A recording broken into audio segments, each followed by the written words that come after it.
Am I the a-hole for throwing out my SIL and her family? My husband has 2 brothers and 1 sister. His sister and her husband are not my favorite people in the world. Recently they have been couch surfing as they lost their home. Long story, which could have been avoided if they had adulted like they should have. First, they stayed with my in-laws, but they used the excuse that my Phil has diabetes to get rid of them and their rowdy children. Next was his older brother and his wife. They had to spare rooms as 2 of their older children moved out a year ago, and they only have the 6-year-old and their 13-year-old twins at home. After 3 weeks they had to move out due to a planned refurbishment. They were happy with them as they were generally tidy and helped out in the home. The youngest brother was the next to take them in. While my SIL was there, she helped out in the home and kept her children on a leash. The youngest brother's wife is very house proud, and she allowed them to stay for a limited time only as they have had a baby recently, and her mother will be staying with them to help out for the first 6 months. Then they emotionally manipulated my husband to say okay. I agreed to it on the condition that she and her husband as well as their children keep the place clean, because in the past the only place they are messy in is my home. For example, if they are throwing something into the kitchen bin, they will throw it in the general direction of it and not in the actual bin. It's extra gross when it's food stuff that dries up and stinks out the place. Similar things happened in the past, where she would leave her sanitary towels on top of the bin lid in the bathroom instead of in the bin. Her oldest daughter started her periods recently and asked the younger brother's wife how things were for tidiness. She said she had no complaints. They went to bed on time and kept the place clean. However, they were there for only 2 weeks. They are always tidy at the other houses. I know this from experience too. During Christmas and summer holidays, when we stay over at each other's places, I have seen the difference in how they are at my place and the other places. Before they moved in, I made the younger brother and my parents-in-law's witnesses to them agreeing to keeping my house as clean as it is and to chip in with chores. If they broke the rules, they would be out immediately. She fussed and denied past wrongdoings, but said as you wish, your highness, sarcastically. The first 5 days were smooth sailing. This morning I found a sanitary towel on top of the bin and not even wrapped properly. That is not all. Her daughter was staying in my daughter's room and she made a mess of the shampoo and conditioner in her bathroom and had left a tampon on the side of the sink, forgetting it from last night. Her husband leaves early for work and the kitchen was a mess when I finally got downstairs. I have a curious toddler and I don't want him to pick up a blooded sanitary towel. I knocked on the guest room and told her to pack her shit and get out. She looked angry and tried to play innocent. She said it was only some blood and to chuck it in the bin if it bothered me so much. I told her no and picked up her suitcase, throwing their stuff in it. At first, she wouldn't leave the house, saying she was going to wait for her brother as she doesn't take orders from me, but I told her this house belongs to me too. I dropped her and her youngest ones off at my in-laws. A few hours ago, her husband came back from work, and when I wouldn't let him in, he made a scene. He went to my in-laws, but they don't want them there due to Phil illness. When my husband returned from work, my in-laws turned up in our driveway with her and her family within 20 minutes. They are still standing outside and squabbling about being let in. I refused to open the door and told my husband if he backed down, he wasn't welcome in our home either. So, the family thinks am I the a-hole because I have never liked her and am using any excuse to get rid of her. Update 1. Quick update. Yesterday my driveway looked like a scene from some Mexican standoff. They were out there discussing the matter while I refused to go out and engage. After 2 hours, yes, 2 whole hours, they left. They are currently at my in-laws, but they made a promise to return to discuss the matter tomorrow as everyone will be home from work, and that way we could all find a workable solution. Well, at least that is what my husband relayed. When my husband got inside, I told him that I would not have them in my house. I told him that he could clean up after them, which he did. After cleaning up, he asked me why I made him do that. I told him I was just as grossed out over other people's bodily fluids as he was, and unlike him, I wasn't biologically related to them. So if he found it unsavory, imagine how shitty I felt in the past cleaning up after them. He promised to buy a new bin and bleach the sink 3 times. Our strategy for tomorrow is that under no circumstances are they coming to live with us. His niece will be made to clean up the bathroom shampoo and conditioner mess. He left that part for her. In the meantime, our daughter can use our shower. We'll see how this turns out tomorrow. Update 2. Yesterday was a long day at my in-laws. We went early to get it over and done with. My in-laws started with a guilt trip first. They mentioned that they would take them in until they found a place, but due to Phil diabetes, it wouldn't be good for his health. I told them to tell our daughter to parent her children so they wouldn't run around amok like monkeys. That way they could stay with them as they have spare bedrooms. That didn't land well with SIL. She went on a tirade about how I have always been jealous of her, and that I was trying to drive a wedge between her and her brother. I told her she didn't like her own life, so me being jealous of her and her life was a stretch that required suspension of reality. She asked my husband if he was okay with me telling him what to do with his family, as he always stays out of my family's business. She told him to lay down the law and tell me that his sister and her family would stay as long as IT took them to find a new place to stay. My husband was having none of that. He told her that the house was mine just as much his, and it was a yes and one no deal. Just because I was stay at home now didn't mean that I didn't contribute to buying the house when I was working. The younger brother and his wife said they wouldn't be able to host them as they had his mill staying due to the baby. The older ones mentioned the refurbishments. Both the younger and the older one's wives said that I was making it up about the cleanliness, as she always kept her own house clean and kept their places clean. They told me to suck it up and act like family. I told them I wasn't there to argue about her cleanliness, as I saw what I saw, and her brother was witness to it and had to clean it up. He confirmed that he did and that I wasn't making it up. My SIL slipped up and said, "Why did you clean it up?" to her brother, because according to her I was meant to clean it up. Either she is the dumbest bitch alive to admit it, or she knows she has a whole family in her pocket. Either way, I made it clear she wasn't going to stay with me, and because she got along much better with everyone else in the family, they would figure out something around their own lives. My husband told his niece that she was old enough to clean up the remaining mess, but she said no. Her father jumped in and said she is your niece, but my daughter, don't you dare tell her what to do. It got heated between them, so they both had to walk it off. I told her and her husband that the only reason me and my husband were there was to get money back for the bin we had to throw out due to her sprinkling biohazards around the house. She laughed in my face and said it would never happen. I said, "Fine. I hope you realize that when I threw you out I didn't pack all your belongings." I still had her daughter's Switch, her husband's and her two younger ones' tablets, and some of her jewelry, and a few other bits and pieces, as it all happened so quickly that day. It would all be sold to recuperate my cost. We left, but she was yelling loudly about what she would do to me if I dared to sell anything. My husband has my back, and he said go ahead and sell whatever you need to. Later on, they kept texting my husband to do them one last favor by putting up with her for a few months until she got back on her feet. I told him that no matter what I wouldn't agree to let her slobby husband, and her horde of children back in. They texted me too, guilting me about his niece's education. With no place to stay close to her school, she might have to start at another school if they get a rental, which isn't in the school zone. I texted back tough luck and blocked them. My husband won't block his parents, but was pissed at his brothers for telling him that he was selfish to not take them in as they were in a hard place in their lives. They did admit it was gross, but excused her behavior by texting that maybe I did something to aggravate it. To top this off, the oldest wife left a voice message through her husband's number to my husband's WhatsApp. She said, "I kid you not, you are still okay to watch Joe, her 6-year-old, on Tuesdays and Wednesdays like usual." I told him to say, figure out what the answer to that request is. So that is where we are at now. Update 3. Went to pick up my children and had to stick around a little longer as a new family is moving to the area. The parents wanted to meet their children's classmates' parents, so we had a small meet and greet. The office brought my husband's older brother's daughter, the 6-year-old, to me, as I am the one that usually picks her up, and on Tuesdays and Wednesdays she stays with me. No one had picked her up, and when her teacher noticed me waiting in the hallway, she asked an office admin to bring her to me, thinking I was delayed due to meeting with the new parents. I told them that I wasn't responsible for her anymore on Tuesdays and Wednesdays. They took her back to the office, and they must have called her mother. When I returned home from the meet and greet, my husband said his parents had called him and spoken their mind to him about me abandoning their granddaughter. They also put his older brother's wife on the phone, and she had a shouting match with my husband.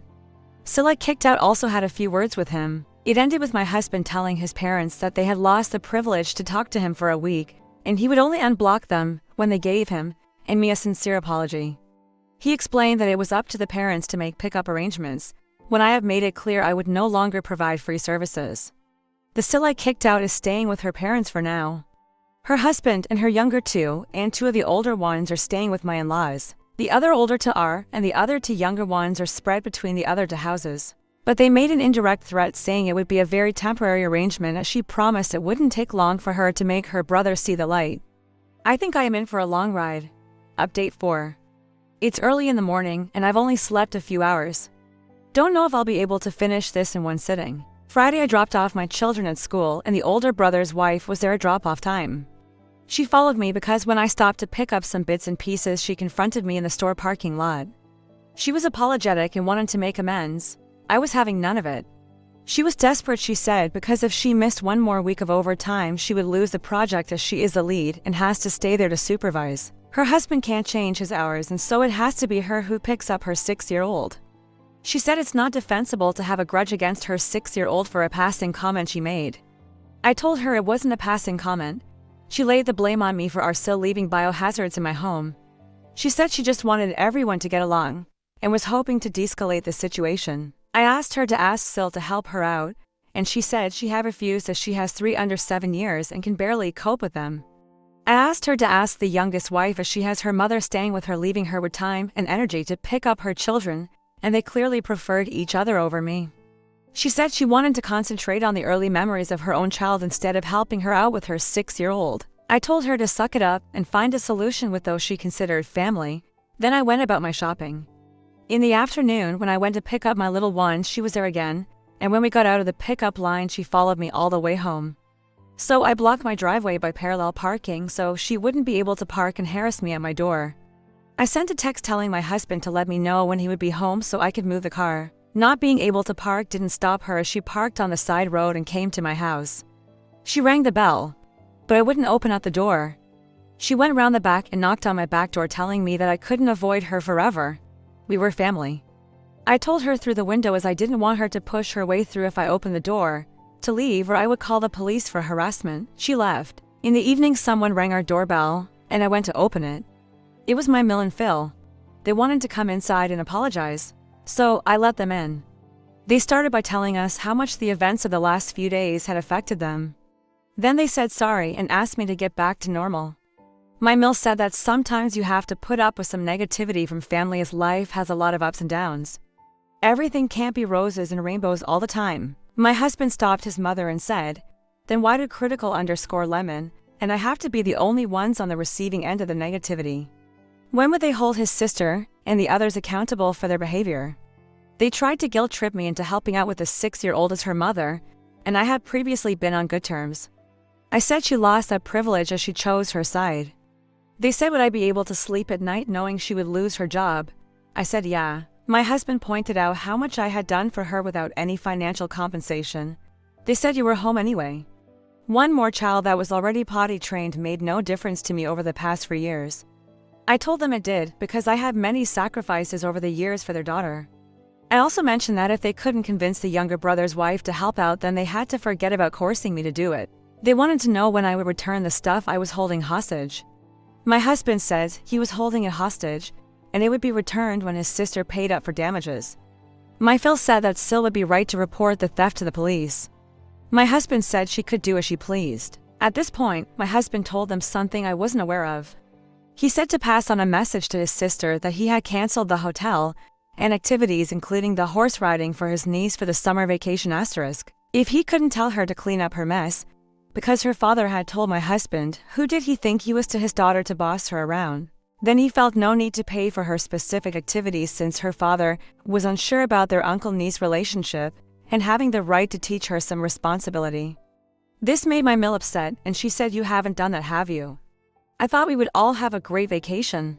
He said he had. They tried to make excuses like SIL had a lot on her plate with losing the house and young children, but I was having none of it. I told them that her life situation was due to her own poor choices and that bringing in a 9th child into the mix was not going to make her situation better. My Mill said every woman had a right to decide for themselves about their family planning. Her body, her choices, and I was not to dictate to her what she should and shouldn't do. I asked her like you are dictating to me right now, by weaseling your way into our home under the guise of an apology. She said no, it was different. She wasn't telling me to have more or less children as she loved grandchildren. The more the merrier. I told her she couldn't expect me to look after other people's children either. The less stress I had, the merrier I was. It also comes under my body and my choice. They turned to my husband and asked him if he was really putting them through all of this because we had decided to be less amiable over a silly thing. He said scrubbing down the 2 bathrooms after his niece and sister wasn't the highlight of his life, as they were stuck making excuses and lamenting over us not joining them for the family holiday, and by canceling SIL and her family's holiday and ruining the mood for everyone, we told them to leave politely. On Saturday morning, we were woken up by someone frantically knocking our door and ringing the doorbell. It was SIL and her eldest son. My husband told me he would handle it. When he opened the door, she tried to push through, but my husband blocked her way. She was shouting loudly to let her come inside so she could knock some sense into me. She threw $300 in my husband's face and said to him, "Is she happy now, that criddle-snatching bitch? I am a year and a few months older than her, and she is just over 2 years older than him." She called me a jealous whore and a few other words. She told him that I had ruined their family by manipulating him. AITAH. She said now that she had returned the money, she wanted him to rebook the vacation and activities ASAP. My husband said it wouldn't happen if hell froze over. He told her to wait outside while he grabbed something. He went inside and put their stuff in a bag, except for one of the tablets that he had bought, and he was still paying the insurance for. He opened the door and threw it at her. She was cursing and told him to grow the frick up. She said she would report him for damaging her stuff. He told her all was caught on camera, and if she wanted to take him to court, to really think of her children, as they could barely afford a roof over their house, let alone a lawyer. Before he closed the door on her face, he told her to not step foot on our property again. She left without more drama. My Mill and Phil phoned us and tried to talk some sense to us. My husband and I had agreed to let them see our children under certain circumstances. They said they had grandparent rights. I told them that although I was no lawyer, their rights were very limited in the state we live in. If they wanted to have a relationship with their grandchildren, they would have to start respecting me and my family. Right now we are NC with the other brothers, their wives, SIL, and her nuclear family. We unblocked them to send a message to them and then blocked them again. If the children of the older brother want to speak to us and spend time with us, it's fine by us. The 6-year-old can only come by if her older siblings are there to supervise her on the weekends when we have time to host them. No more dropping by us, and when they wish. If they let their parents use their numbers to contact us, we will block them too. While we were sending messages to everyone and they were unblocked, the older one's wife phoned me and said she would pay me $7.50 an hour for the days I looked after her 6-year-old. I told her no thank you. I'll pass on that wonderful opportunity, and good luck to you finding childcare for that amount. She texted me she would compensate me for the last 3 months to sweeten the deal. I told her no. She begged me to reconsider as she had no one lined up for next week. I told her to figure out her own childcare. She was crying, and I have to admit it was kind of satisfactory, so if I am a bitch for that, I will own it. She will most likely lose her job, but it's not my circus, not my monkeys. The younger one's wife wondered if she could get some help with the baby when her mother went back home, as I had helped the older one. I told her no. That would not happen because I did not want more regrets in life. But when the baby grows up and wants to spend time with their uncle one-on-one, they can come by if we have time to host them. In the meantime, she could ask SIL to help her when her mother left. SIL and her husband are completely blocked. Their children are on NC list as things are very complicated with their parents. My husband and I came to an agreement that we would go LC with his parents. When they do visit us, they have to follow our ground rules. When spending time with us, they can't mention or advocate on behalf of the others, and they can't mention what is happening in our lives to the others. If not, we would go NC with them to ... Asterisk in the summer we tend to spend 2 weeks together with his family. This has been a family tradition for them since they were small. No matter what, they spend those 2 weeks together. No time with friends or other family. It's always the 2 last weeks of July. I knew we were going to spend the summer together before all of this happened, but had no idea my husband had paid for SIL this year. He apologized for it and said all of it was canceled. He had paid most of it and partially paid for them in previous years due to their finances not stretching SIL and her family. The others pay themselves. I didn't mind as we have a joint account and our own separate accounts that we use as we wish without consulting each other. Since I stopped working, he also adds money monthly to my solo account as he does to his own. He said he regretted being this kind to them and apologized again for holding it from me. He did show me proof that the day I chucked her out was the day he canceled it, and he wanted to tell me. But I've forgotten to do so because of all the chaos. Needless to say, we are making up our holiday traditions going forward. All of this has brought me and my husband closer. I am happy for all the support here, and going forward I think there will be less stress. It feels like a huge load off my shoulders. Thanks again for all the support. Hopefully, nothing new will happen as they know we mean business.